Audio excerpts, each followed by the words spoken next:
Hood Postman, Turtle City Hood Click. Let's go. Yeah, yeah. Lock the door on him. Lock the door on him.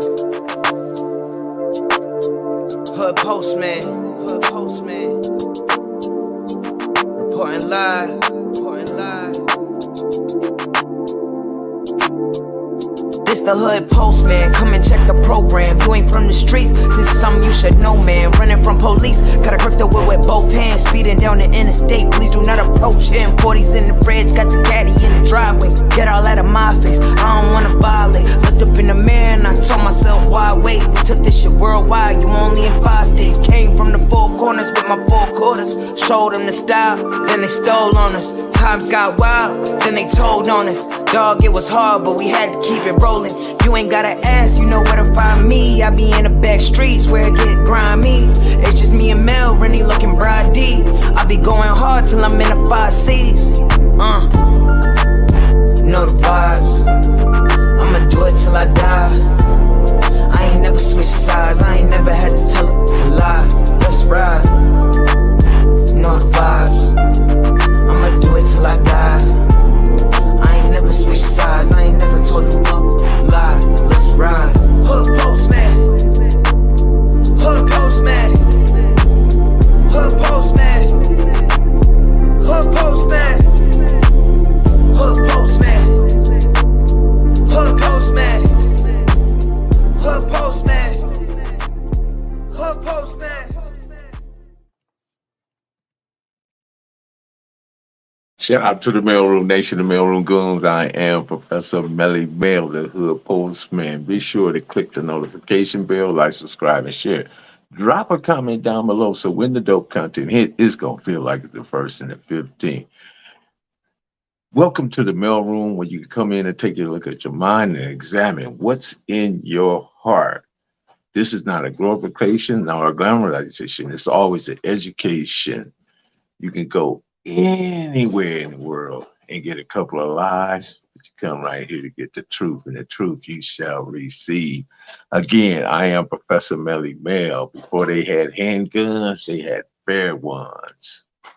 And we here. What's good, people? What's good? We got it in who we got in the chat room today? Oh, we got my guy, Neff. What's up, Neff? Spencer Anderson, of course. Flores, what's good? Everybody that's joining us, shout out to everybody that's in the chat, everybody that's come here to talk. I could never let this day go by. Never. Andre, what's up, Andre? I could never let this day go by without acknowledging one of the best who ever done it, one of the greatest, one of the most charismatic persons that ever come through the Keyway. And rest in peace, Bebo, for sure. We lost one of our loved ones just days ago. Tragic. Not seen, not nobody. You know, none of this is ever expected. You don't ever see it. It just happens, and it's a part of what life is. You know. But anyway, let's get to it.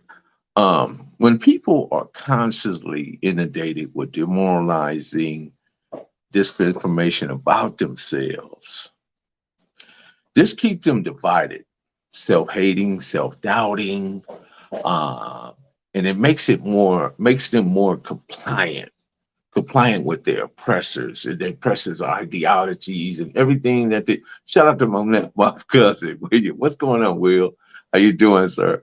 It makes us more compliant with the oppressor's dominance over our lives, and part of that dominance is how we interact with one another, because our nature has become, or well, not our nature, but our culture has become so cancerous.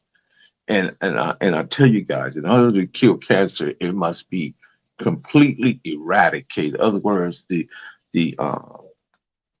whatever that therapy is that's needed, it must be applied harshly, and it has to be done immediately, because the chemotherapy has to be turned up 10 times than what it is in order to get rid of ourselves of what we now have merged into the culture of gang banging, gang membership, gang, all that stuff has to go away. I don't care if it's gang membership or gang, it all has to go away. Now we can have social clubs. We can have things that are on purpose. We can have things that give back to the community, help rebuild the community, pick up the trash, fix the street lights, amend the fences, help the elderly, do the things that, like when I was a kid, we used to go to the store for the elderly. We used to mow their lawns. We did just assortment of things. They even collect bottles or took to the store and get 50, 40, 20, whatever dollar cents and go swimming and buy ice cream and stuff. Kids don't do that today. Now they're on the internet and they're uh, internet gangbangers. And I'm gonna say this again: the streets died the moment everybody got on the internet. If you still out in the streets and doing what you're doing, moving how you move, you're a dying breed and you're extinct. And because there's multiple things we can do on the internet, not just only people that's doing stuff that's not necessarily good or good towards our culture, but there's people making tons and tons and thousands and millions of dollars on the internet. Shout out to Matthew Alex. What's going on with you, champs? So here, we here for Turtle Man. Like I say, one of the most charismatic, one of the most giving people. When I first met T, right, had to be around about 73. We didn't meet on the best of circumstances. Me, Sugar Bear, Big Mac, David Wayne, and Crazy Bob. We actually had got into it, but to show you the type of person he was, we got into it the same day, and at the same day, we broke a peace amongst each other. The same day, even though we whatever we transition we went through or whatever expired that day, that same day it was repaired, and from that point on we was in lockstep with one another. It became really good, and just so much came out of that, and I had so many good times and so many. There were sad moments as well, but for the most part, it was a lot of good times. And one of the best times is like when I saw how people really gravitated towards this individual based on just who he was. He wasn't trying to be anybody. He was just being himself. And this was one night we was leaving a skating ring, and we hit the coming out the skateboard, and we got to like the curve where you get on the 91 freeway, and they stopped right there. And everybody just lined up behind him, lined up. And we rode all the way down to Avalon, and we actually went to Carson. Well, I think at the time it was either Big D's or Boys Market. It was named something differently, but it's right there on Delamo. No, it's not on Delamo. It's I think that's Victoria and Avalon. And we pulled in the parking lot, and that's where everybody got out, and the party continued. But let me tell you this, right? Some of the things that we would do, as youngsters, and we, put into our minds that it was going, improve upon, or we could gain access or have things in life. And a lot of times we got out there and hustled for it. And sometimes the hustle meant that we were taking things from folks, or, stealing or jacking, not necessarily jacking, but, boosting the car. So on this particular night, we were out.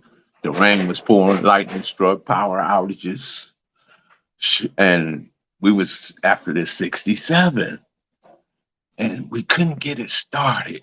It just, no matter what we did, we couldn't just. So finally, I just say, man, let's just get it out in the streets, and I'll get my car behind, because I had like a 70-something Grand Prix. It was fairly new at the time. So I get behind the car, and right when I get behind the car, we look down at the intersection. There was a sheriff car just sitting there. But this was during the time when it rained so hard, you couldn't see anything. And lucky, I don't know what they were just sitting there, just sitting there. And we just paused.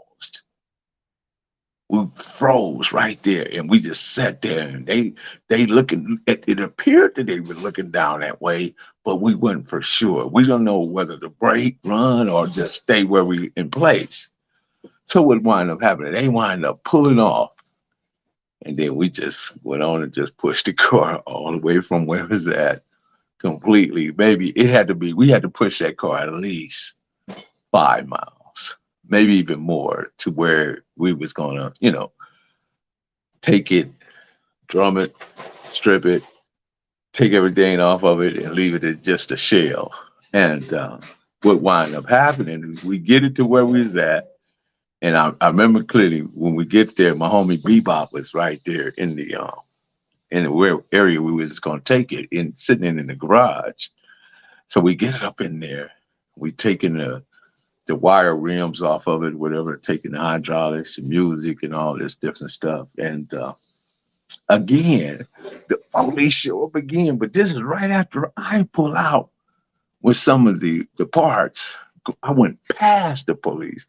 They go past me, and they swoop up in the apartment building. And by this time, T and some of the other homies, they break and run, but they get the car back. But we only get partial of the things that we was actually going after. But it was just a moment in time where I reflect on something we done that was mischievous and not right, and and all that stuff. It's, as I like to say, growing pains, because that's what all it be. Because you really be thinking in your mind that you doing something, but actuality, nah, you just stunning your growth, prolonging things that could be in your way, that could be better for you, by delving or overindulging in things that is not good for you as a person or people.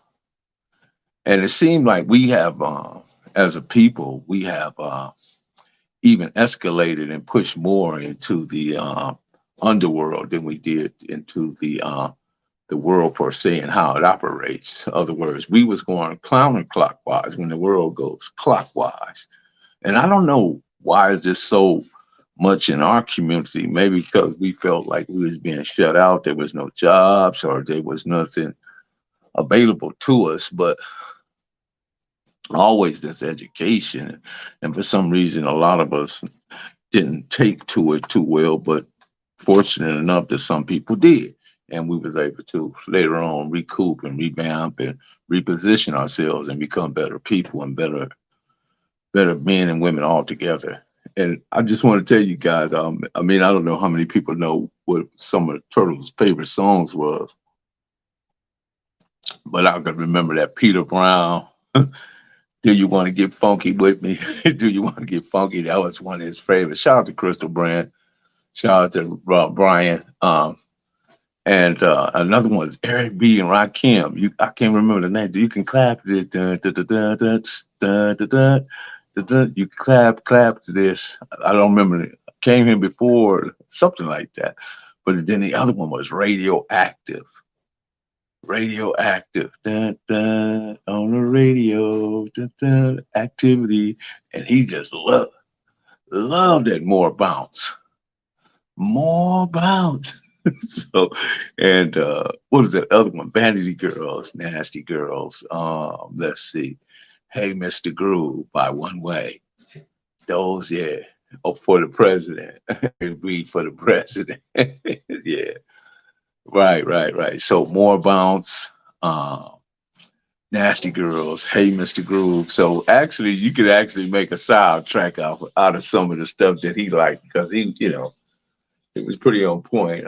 And then when they came out, what was that? Dirty Minds by Prince. Hey, till you get enough. All that stuff was rocking back then. But I remember being at those parties, those house parties. A lot of y'all too young to remember those house parties. They don't do house parties these days, because you used to do a house party, and we would literally walk from where we was. If we had to walk to Linwood or the south side of Compton or the east side of Compton or the west side of Compton, we would walk to parties. Sometime, William Green, what's happening? Sometime 20 and 30, 40 deep, just walk, just a bunch of us. And we would have good times there. But we was living in a different era. And, of course, we had the protection on us. So we wasn't afraid of anything, Shout out to Pasadena. So yeah, but we was living in a quite different time, and even when I think about the 84 docu-series that we were all involved in, that was Rad, Gertrude Montana, Big Bus, Primo P, rest in peace, Twin, rest in peace. I did say Rad, I say Scrunchy, you better watch out. Yes, indeed. who I'm missing, RC, Rick Carter, and myself, of course.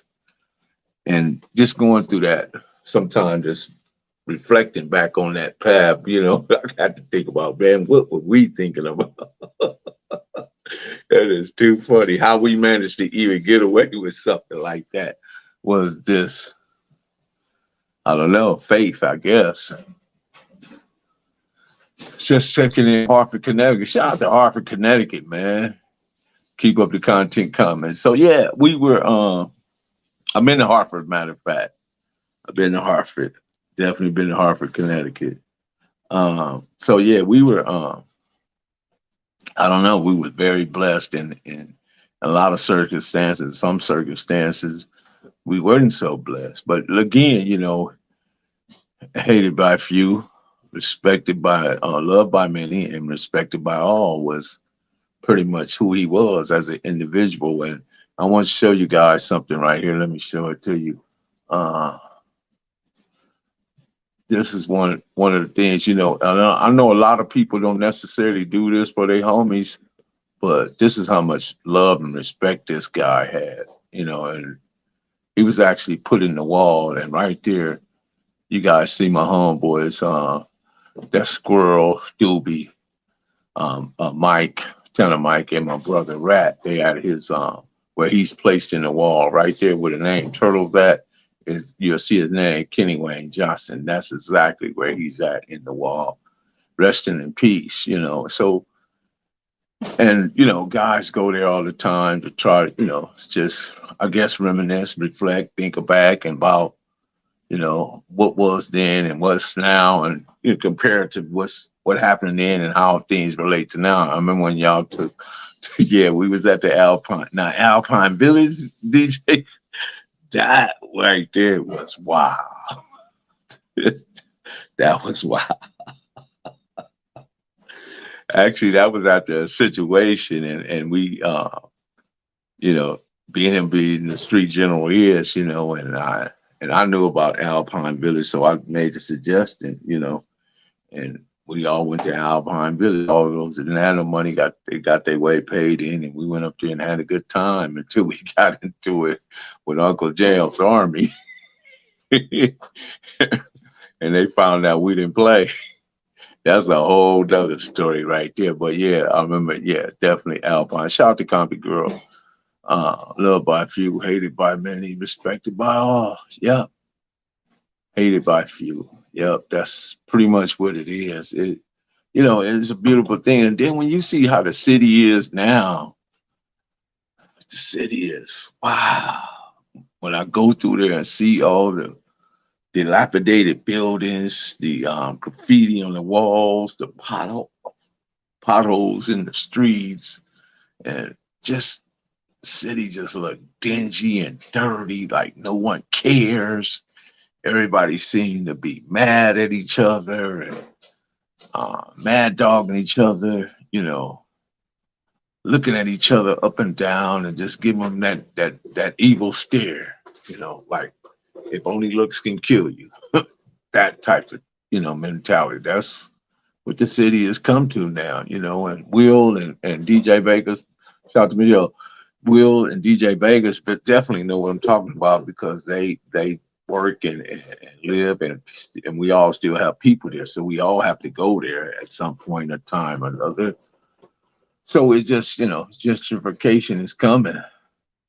But what's interesting about Compton, Compton is responsible for 25% of all waterborne port trade, 25%. So a lot of it comes through the Alameda corridor. Is centered, geographically located, centered in the city of Los Angeles, in the middle. That's why it's called a hub. So that's fun fact right there. But coming back to T, man, to me, I've never seen nobody else. Shout out to Boss Claus, carry it like that man did. He wanted to see everybody win. When you say keep it real, you probably would see a picture of him. He was one of them people that just kept it real. Wanted to see everybody win. didn't hate on nobody, you know. Although people who had it in hated on him, but that was for various other reasons. Who knows? What was the real driving force behind those individuals? And because I tell you guys, jealousy hides in compliments, envy hides in support, and love can hide in hate. Just because they have it for you don't mean they're giving it to you.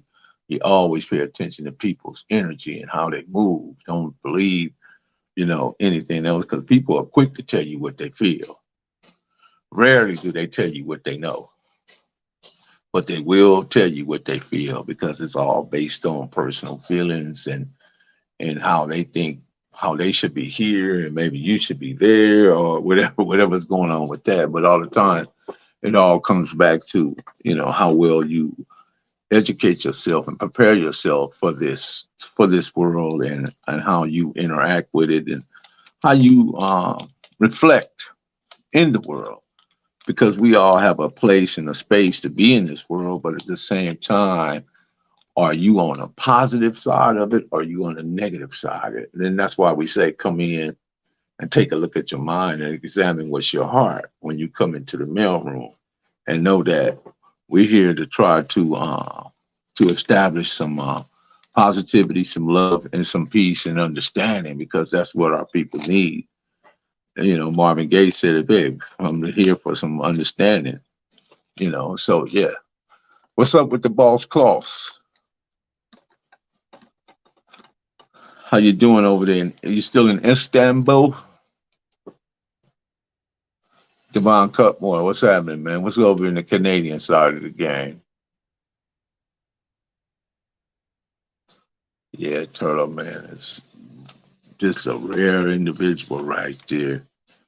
I saw him help people that a lot of people wouldn't have never helped, but he did. I saw him do it. And you can't question what a man's motives is or why he does what he does. He just did it. And I didn't see nothing wrong with it. I didn't see that it took away from anybody or any impact anybody, but all it did was improve those individuals that he did help. Even when you go back to the Anthony Atkinsons and the Stutter Boxes and the the alliance he established with Randy Quill, all these guys are red rags, and he had big rapport with these guys.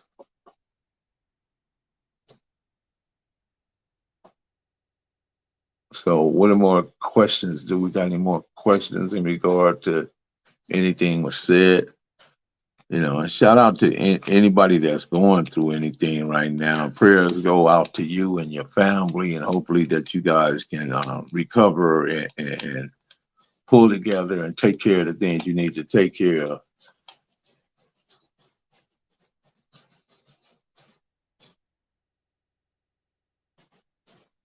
Yeah, you're right.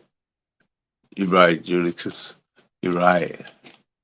That definitely was pretty much it, man. Because I'm telling you, man, he was really, really a people's person, but very dangerous at the same time.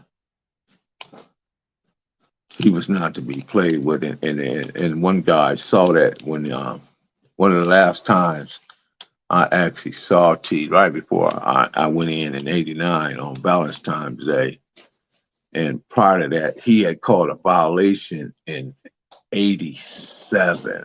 So originally he was supposed to get out in '88, but due to the fact some dude tried to push up on him in, I think he was in CRC, Norco. Some dude tried to push up on him, and Turtle had to put work in on him and show him who he really was. And he actually tried to take something from T. Or no, he took something from one of the guys T was working. It had working for him. Turtle always had stuff, money making situations going, whether in prison or out of prison. That didn't stop him from doing what he needed to do. And the guy proceeded to be, bully type. You find them, and sometimes they be the muscle down bound guys that think they can intimidate people because they got muscles or whatever, or they have a particular look, or they think that right there is going to be enough to to do whatever they need to do. But then often they find out that's not enough. When they do, man, you can see the fright in their eyes, man. Fright and flight. That's what it comes down to. But anyway, so he took flight on this guy and caused him to catch another year. So I didn't see him again until '89. So we were always like from '81, from the '80s, and then he would catch. He never really caught no penitentiary beefs, so to speak. All the time he ever did was violations, either 6 months or a year violations. Never a new case. It was always, he was always just that parole. Those parole people just always just stayed on him, and but he never caught like a 5 or 10 year beef or nothing like that. It was always just 1 year violations, and every year I look forward because I remember the day he went in, and right after we did the docket series in '84, and he left, and we talked, and he said he got to go do this year and he'd be back, and he was just a little concerned about cars and trucks and stuff he had, and he knew that he didn't have nowhere to put it, but he left it, to the hood to take care of this stuff, and they did pretty much. And he came back. He came back in '85 and got back on. He got back on and left again, and he didn't leave again. And I think he caught the next beef might have been, was it because he was out '86, '87. No, he didn't go back in until '87 for another beef, right? Another violation. Because we was over there on Chester Street, where I had a spot down on Chester Street, and he had one up the street, and he was down there with Dogface, and that's when Dogface was doing everything he was doing. Dogface was all around. That's my guy too, all around guy. Very good with his mechanics. Build a lowrider, take all the bolt nuts and bolts and screws and wires and everything, pull everything out of the car and throw all the nuts and bolts in a bucket and parts in another bucket, and just literally how this man would put all this stuff back together was beyond me. And he knew where every nut and bolt and screw went to, wire and all that. Now, I don't know. I guess that just, some people just have certain talents, and they're not, they don't seem to be like thrown off by any part of it, aspect of it. So yeah, he was very good, and that's, that was his function, and he did it really well. Love from South Africa. What's up, man? I was just looking at that, man. How people say that, white people sometimes be saying, go back to Africa. You know how they say that? Go back to Africa. We should go back. But they realize there's no return policy on stolen goods. So what we doing? What we talking about? No return policy, though, because we were stolen. Clearly. Salute.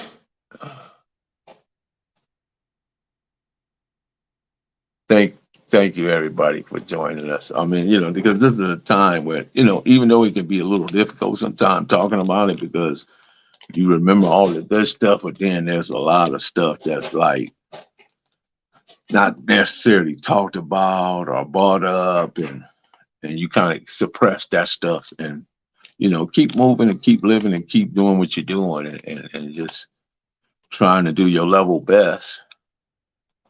And sometimes that's not enough, because people gonna always find something wrong with what you're doing, and when they do, that's when you got to show them something different, and I guess that's just the way the world goes, right?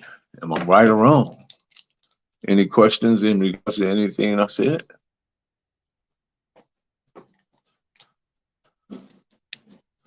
Hey, what's going on, Cynthia? Happy birthday, T. Those people must first talk about reparations before saying you must come back here. They will talk about anything but they talk about anything, but they don't want to talk because that's a heavy price. How do you even calculate that? Jody Joe,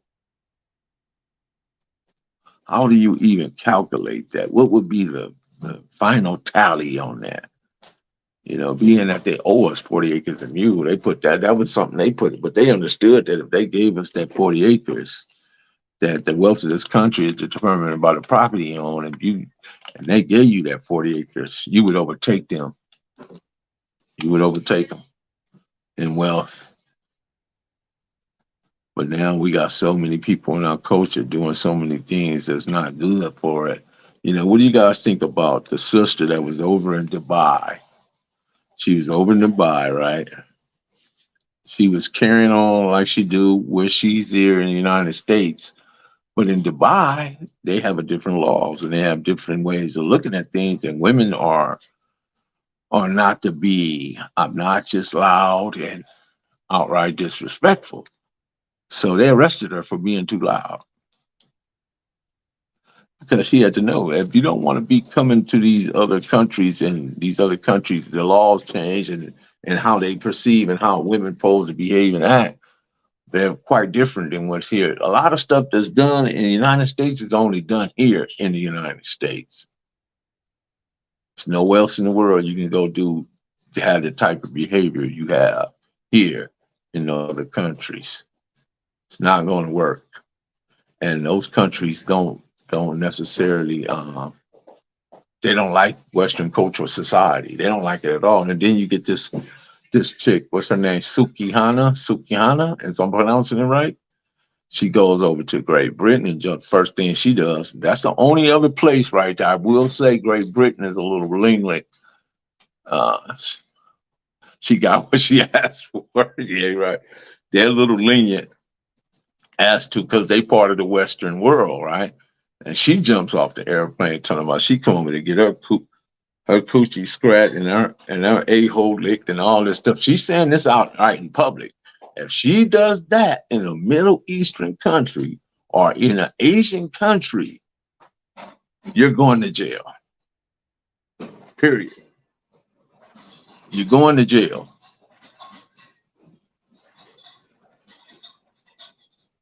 Shout out to Youngstown, Ohio. That's just what happened. So when you travel abroad, make sure you not only got your passport and you got things, you got some nice linen and fine threads you want to wear and nice shoes. Make sure you understand what the rules are, because the rules are a lot of these other countries are very different than what we have here in the United States. And you go in these other countries behaving like you in the United States, you're going to jail. And where you might think it's minuscule or minute or tiny, they don't take it that way.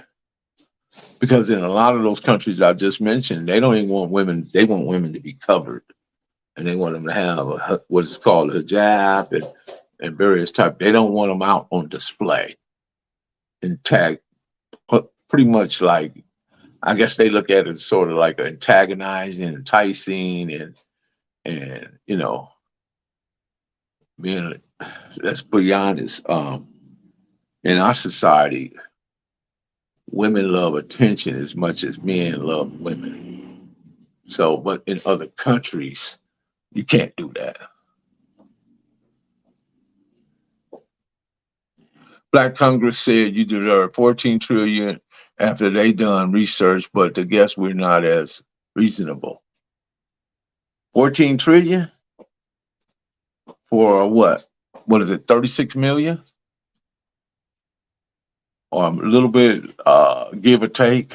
I don't think the numbers are right when it comes to how they count us on the census, because if you go look at blackdemographics.com, our numbers are different than what the census say we are. So I think a lot of that has to do with how the United States plays game with numbers, as well as how they keep us thrown off about certain things. Because when I was surprised to go look at blackdemographics.com to find out that 51% of young men are single and childless. 64% are in the middle class. You're not going to find that on any of the statistics, but in blackdemographics.com, you'll find that. So they have a lot of statistics that, because these are black people serving black people for black people, all that.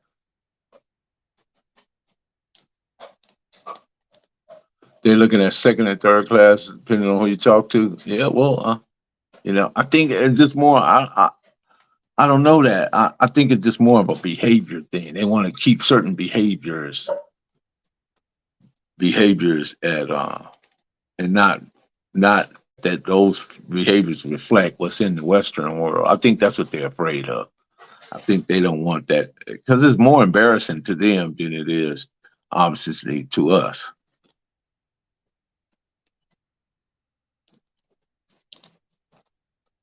Now, I could be wrong at this time. It's just my opinion on it. It don't mean that it's facts.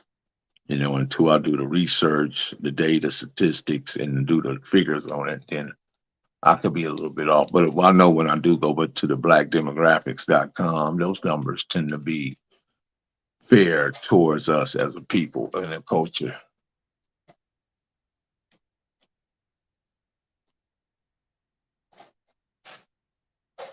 Any more questions in regards to T? Okay, when I first met T, his first name was T Baby, Baby T.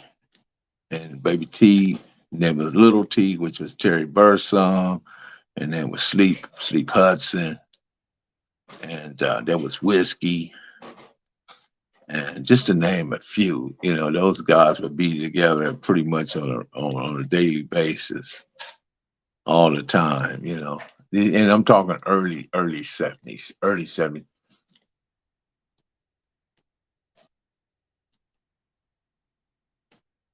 Oh, you thought they were brothers? Yeah. When he had which Benz, the gold one or the black one?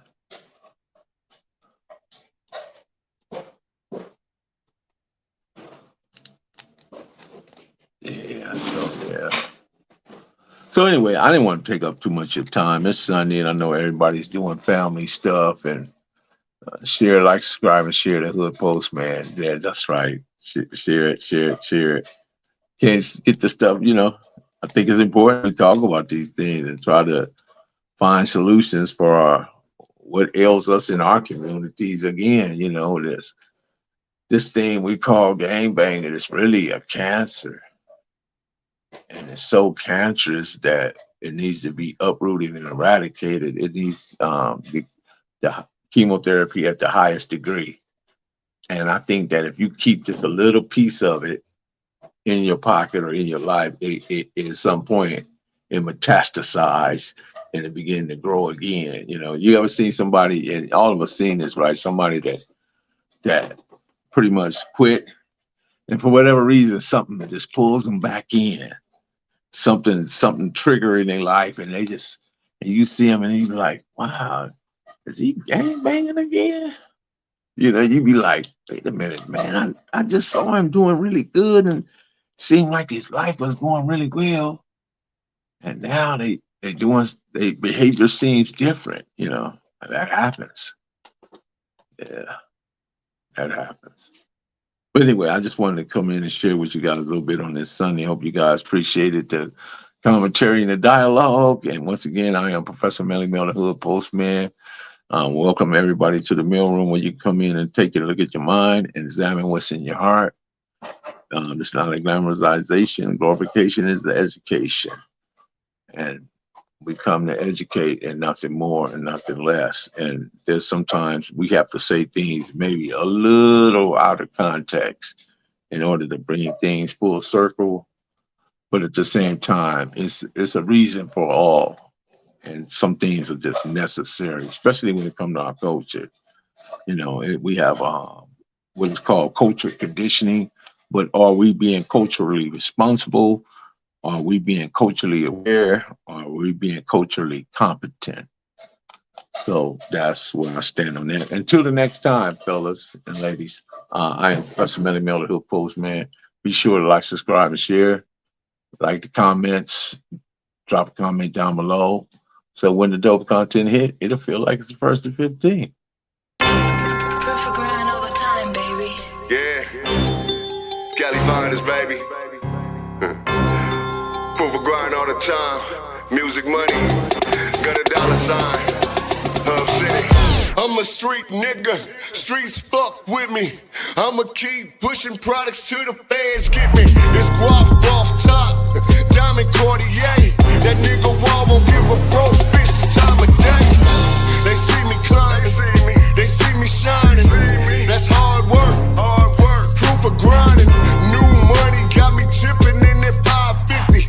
Ali, bad man, and I'm so pretty. I got that tech with me. That's my hater sprayer. Go big, grind now, nigga, play later. What can I say? I'm addicted to this paper stacking. And I don't talk about it. I just make it happen. Word on the block is that my shit go. Reach for the low. Lock the door, because we are gone.